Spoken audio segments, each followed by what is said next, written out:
Do you see it?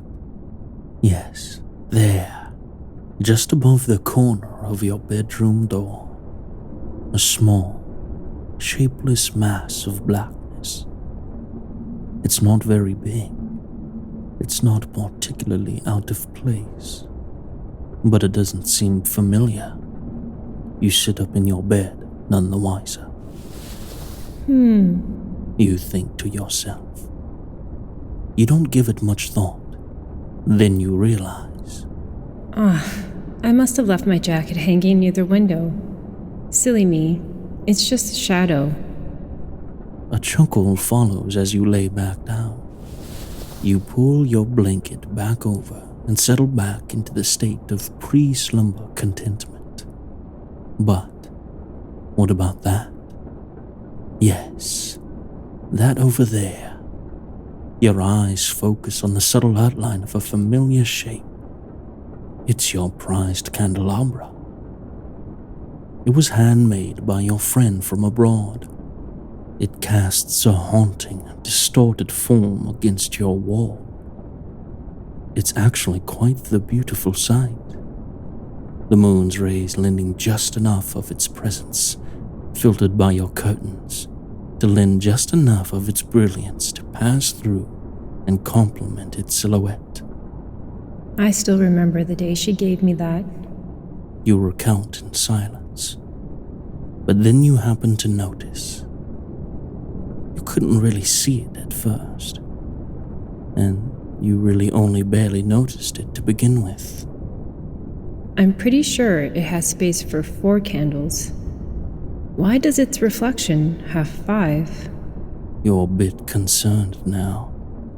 It's just a trick of the light, nothing more. You tell yourself. It's a full moon after all, and my window is facing where the moon happens to be. Nothing abnormal. It's just a shadow. You click on the lamp atop your nightstand to check your phone to see the time. 12:15 a.m. Not too much longer now. My husband will be home by 2 a.m. I'm just being paranoid. I've been stressed at work and haven't been sleeping enough. Clearly, I just need some rest. You click the lamp off, set your phone down, and roll over sharply. You take a few moments to come back to a sensible mental state. It takes a little time for the lethargy to slow your racing mind. Maybe you'll go to bed sooner in the future. As you curl up on your side and pull the sheets close, you turn over once more to get comfortable. But hey, what about that? No, silly. Over there, in the far corner by your closet door. With lethargic eyes only barely open, you can't help but notice a black shape huddled in the far corner of your room. What the hell was that? You ask yourself, now more attentive than ever. Your gaze fixates upon the anomalous shape. It has no substance, no shape, no particular place in being here. You've seen that corner of your room many times, night after night. It's always dark, but now it's just too dark, too void, like something is there. A sudden clap of thunder stuns you to a state of stark awareness. You jolt up in your bed, frightened by the sudden bang. Upon looking back to the corner in question, you see a perfectly normal room. Just a dark corner where 2 walls happen to meet, expensive crown molding and all. Your heart races and you feel a cold sweat begin to consume your body. Your hands begin to shake and your fingers start to tremble. As your breath becomes shaky, you think to yourself, Okay, it's just my perception because I'm tired. I didn't know there was a storm coming. You say in a feeble attempt to steady yourself. That corner has always been dark at night because all of the furniture is near that side of the room. You continue in your mind and further attempts to comfort yourself. My mind is playing games with me now. I just need to sleep. I'll be fine when my husband gets home. It's just a shadow. Out of sheer panic and instinct, you rush to switch on your nightstand lamp, singing the simple, primal comfort of luminescence to pull you away from the uncertainty and anxiety of the blackness. Click, click, click. Nothing. You leap out of bed and run to flip on the light switch. Click, click, click. Nothing. Shit. You say aloud. Power must be out. That lightning strike must have done it. You're on the verge of a panic attack. You can't help but recount your last few experiences. Am I losing it?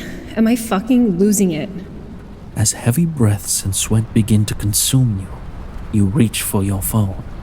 I'll call my husband. I'll tell him it's a bad night, or I had a bad dream, or something. I just need to talk to someone. With trembling hands, you reach for your phone. But before you have a chance to dial, you hear a soft knock on the bedroom door. You jolt out of your skin for the briefest moment before you hear a comforting and familiar voice.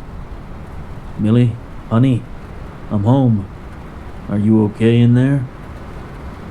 The bedroom door is still cracked open. You never closed it all the way. Still standing by the bed, through the dim half-light of the moon and occasional illumination of distant lightning, you make out a familiar shape just on the other side of the door. It's the silhouette of your husband, accompanied by his signature warm, baritone voice. Oh, thank God. You exclaim in relief. Ryan, I'm so glad you're home. Listen, I know it sounds weird, but I've been really... Your phone vibrates in your hand, having just received a new text message. Out of instinct, you pause to read it.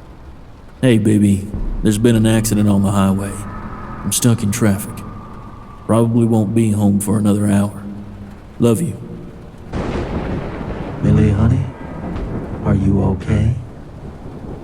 Can I come in? Responds the figure behind the door, whose voice now sounds just a bit different, and whose reflection now seems just a bit too tall. It's just a shadow. It's just a shadow.